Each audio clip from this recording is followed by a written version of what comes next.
La commune de la semaine. La commune de la semaine. Bonjour Christelle. Bonjour Pascal. Vous êtes la nouvelle maire de Sourtes. Vous avez succédé à Claudie Feistauer. Alors dites-moi, comment ça se passe? Comment est-ce qu'on endosse ce costume? Écoutez, je dois dire que je suis plutôt fière d'être maire de Sourtes. C'est un village que j'aime profondément. J'ai toujours grandi, j'ai vécu à Sourtes depuis toujours. Et je suis surtout très fière d'être entourée par une équipe à mon sens très compétente et très représentative du village de Sourtes. Il y a beaucoup de personnes très investies déjà, qui vont encore s'investir, qui s'investissent déjà dans la réflexion, dans les projets, qui n'ont pas peur de retrousser leurs manches. Le dernier exemple en date, c'est par exemple une journée de nettoyage que nous avons faite avec d'autres habitants encore de Sourtes pour pallier un petit peu au retard qui a été pris durant la crise de la Covid en mars dernier, quoi. Donc c'est un bel exemple d'engagement et d'investissement. Ce dynamisme-là, on le retrouve notamment dans le tissu associatif qui est plutôt bien fourni dans votre village. Oui, c'est vrai que le dynamisme, c'est le mot qu'il faut, je pense, pour Sourtes.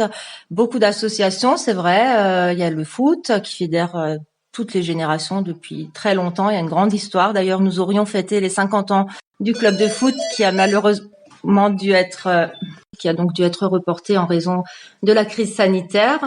Nous avons aussi un club de pétanque. Je crois que c'est assez rare aussi sur le territoire. Il n'y en a que 2.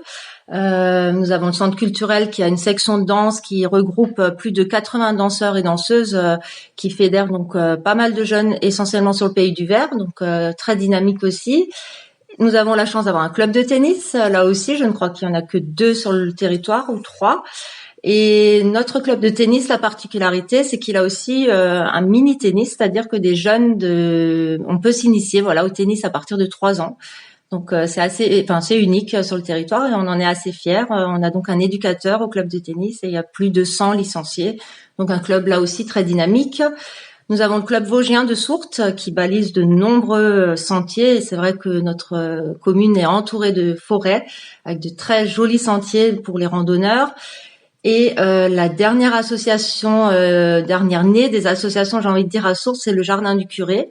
Donc là, c'est un projet initié il y a quelques années, il y a 2-3 ans, avec le soutien de la région et de l'État. Nous avons donc aménagé une friche à côté de l'église, derrière le presbytère, une friche vieille de 30 ans. Enfin, moi, je l'ai toujours connue comme une friche avec de l'herbe, des arbres morts. Et là, ça s'est transformé en un beau jardin avec des différentes parcelles avec des plantes médicinales, des fleurs qui serviront à l'église. Et là aussi, c'est donc une association de bénévoles qui œuvre toutes les semaines, 2 fois par semaine. Et d'ailleurs, j'en profite pour les remercier parce que c'est vraiment une très belle métamorphose qu'ils ont fait là. Et ça va devenir un vrai lieu de rencontres, d'échanges, de partage, et je pense que c'est tout à fait important. Et c'est aussi toute cette identité qu'on a à Sourtes, la solidarité au niveau des habitants.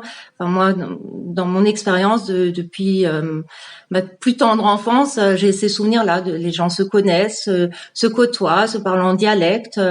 Moi-même, toute petite, et encore maintenant, bien sûr, je parle le dialecte. Je suis rentrée à l'école maternelle en parlant que le dialecte. Donc voilà, une petite anecdote. Est-ce que c'est cette expérience du Platt, du parler mosellan, qui vous a amené à devenir professeur d'allemand? Parce que vous n'êtes pas politicienne professionnelle, vous avez un métier. Non, j'ai un métier et heureusement parce que je m'y épanouis pleinement. C'est peut-être, sans doute, que c'est peut-être cette histoire, ce rapport à l'allemand, au dialecte depuis toute petite qui m'a fait entreprendre ensuite et poursuivre mes études dans la langue allemande, pour découvrir la civilisation, la littérature allemande. Et voilà, je suis très heureuse maintenant de pouvoir transmettre mes connaissances au collège à Lemberg. Et les élèves de Sourtes qui vont au collège La Paraison, du coup, ils sont pas trop impressionnés d'avoir leur mère comme professeur d'allemand? Ils se tiennent à carreau? Non, écoutez, il y a aucun souci. J'ai jamais eu non, j'ai souvent droit à des petits sourires, des regards. Effectivement, maintenant, depuis quelques mois, ils savent que j'endosse aussi cette autre responsabilité, mais tout se passe bien. On a bien une relation élève-professeur et ça se passe très bien, que ce soit avec les enfants de Sourtes ou des autres villages environnants. Klumpenmaurer, c'est le sobriquet d'un habitant de Sourtes, sabotier. Oui. Je crois que vous avez une histoire personnelle avec le sabot.